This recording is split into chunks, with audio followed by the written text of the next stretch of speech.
फिर वो दिन आया कि बहलोल दाना रहमतुल्लाह अलैह हारून रशीद के हमरा उसके बच्चों के मकतब पर चले गए और वहां जहानत और हिकमत के ऐसे फूल नछावर किए कि आज की साइंस भी उसे जुटला नहीं सकती।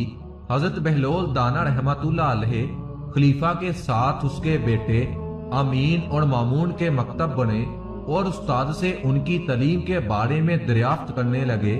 उस्ताद ने कहा कि आली जां, आपका बेटा अमीन औरतों की सरदार मलका जुबैदा जैसी होशियार और अक्लमंद खतून का बेटा है, लेकिन वो गुंद जहन है, जबकि मामून बहुत ज़हीन, दानिशमंद और बावकार है। हैरत है, दोनों मेरे ही बेटे हैं, लेकिन दोनों की जहनत में इतना फर्क कैसे हो सकता है। बादशाह नागवारी का इजहार करते हुए बोला, तुम्हें बगैर किसी सबूत के इतनी बड़ी बात नहीं करनी चाहिए थी। आली जान, दोनों बच्चे तफरीह के लिए बाहर गए हुए हैं। मैं दोनों के बैठने की जगह एक कागज छुपा कर रख देता हूँ। जब दोनों आए तो आप खुद मुहाजा फरमा लीजिएगा। उस्ताद ने ये कहा। थोड़ा सा वक्त ही गुजरा था कि दोनों बच्चे आए और बाप को देखकर हैरत ज़दा हुए। सलाम करने के बाद अपनी अपनी जगह पर जाकर बैठ गए। मामून बैठते ही कुछ मकतरब निगाहों से इधर उधर देखने लगे, जबकि अमीन अपनी जगह पर इत्मीनान से बैठा रहा। क्या बात है, मामून कुछ बेचैन नजर आते हो। आखिर उस्ताद ने मामून की बेचैनी की वजह पूछ ही ली। उस्ताद मोहतरम, मैं अपने बैठने की जगह में कुछ तब्दीली महसूस करता हूँ, मगर समझ नहीं पा रहा। ऐसा लगता है जैसे मेरी जगह कागज पर उभर गई हो या छत कागज पर नीचे हो गई है। अमीन, क्या तुम्हें भी कोई तब्दीली महसूस हो रही है? अमीन ने जवाब दिया, नहीं उस्ताद मोहतरम।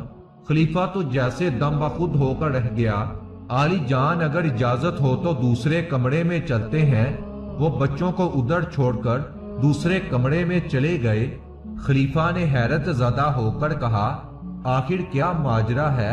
अमीन की माँ अरब की ज़हीन तरीन औरतों में से है, उसका कोई मुकाबला नहीं, मगर उसका बेटा आखिर बहलोल जो तब से खामोश खड़े थे बोल पड़े।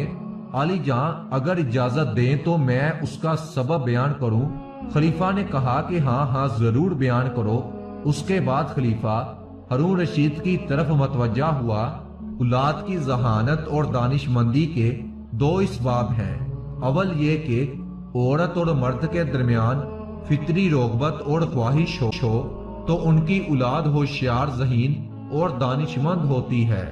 दोम ये कि औरत और मर्द मुख्तलिफ खानदान से हों तो उनकी औलाद में अकल और दानिशमंदी की फरावानी होती है। कोई दलील है तो बयान करो। खलीफा ने बहलोल से ऐसा कहा और वजाहत तलब की। हजरत बहलोल दाना रहमतुल्लाह अलैह ने इसकी वजाहत बयान करना शुरू कर दी। इसकी मिसाल दरख्तों और जानवरों में नजर आती है। अगर बल के दरख्त में किसी दूसरे बल के दरख्त का पेवंद लगा दिया जाए तो निहायत लजीज और उम्दा फल पैदा होते हैं।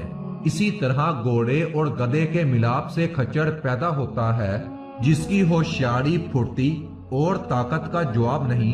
अब आली जां, हम समझ सकते हैं कि अमीन में जो जहानत की कमी महसूस होती है उसकी वजह उसकी वालिदा और आपकी रिश्तेदारी है, जबकि मामून की माँ दूसरे कबीले से ताल्लुक रखती थी। खून के लिहाज से आप में और उसमें जो फर्क है वही महमून की जहानत और दानिशमंदी का सबब बना है। खलीफा तो जैसे दम खुद हो गया। वो चाहकर भी हजरत बहलोल दाना रहमतुल्लाह अलैह की बात को किसी तरह से रद्द ना कर सका। उनका उस्ताद तो जैसे बहलोल के इल्म का कायल हो गया और दिल ही दिल में दादे तहसीन देता दिखाई दे रहा था।